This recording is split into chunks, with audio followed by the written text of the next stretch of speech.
The second issue I'd like to talk about is the ad hoc major code and academic program group. Working with Faculty Senate and the University Curriculum Council, I've put together a group to develop processes in two areas relating to academic programs. I've asked the group to do a couple of things.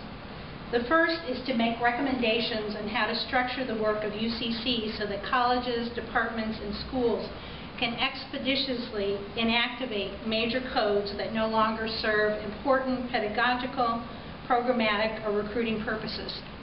Major codes are used to distinguish particular concentrations within an academic department or school, and there are well over 150 major codes still in the books that have no student enrollment for 3 years or more. There may be good reasons for these to persist, but there are probably a number of these that remain largely out of inertia, and so it would be helpful to prune these out. This will help us to get a better grasp on our current array of academic programs. The second task is to provide advice on how, in the event of current mounting budget pressures, a process could be developed that would be respectful of a faculty handbook that would allow for the efficient major and/or program changes.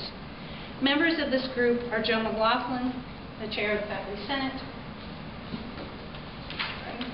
David Thomas, the chair of UCC, Jeff Connor, the chair of the UCC Program Review Committee, Ellen Riley, the chair of Faculty Senate Educational Policy and Student Affairs Committee, Randy Leidy, the interim dean of the College of Health and Human Services, and Ben Ogles, the dean of the College of Arts and Sciences. And I appreciate their work on this very important effort. The third issue I want to talk about is academic restructuring, which you're probably also hearing something about. Most of the units that have been involved in academic restructuring have now completed part one of a two-step process that's been designed to ensure that important matters that are involved in the academic restructuring have been addressed. They're beginning their work now on part two, which asks units to address elements critical to ensuring a successful move. Issues like curriculum, promotion and tenure, space, staffing, accreditation. And after I've reviewed the Part 2 responses, I'll be making decisions about whether or not to authorize proposed realignment. If you're interested in learning more about this, the templates that are connected to both Part 1 and Part 2 are posted on my website under Academic Restructuring links. The document is entitled Academic Restructuring Phase 2 Template, and you can see all the details of that. I have to say that I've been incredibly impressed by the effort that faculty have put in and the amount of participation that's been involved in working through the academic restructuring.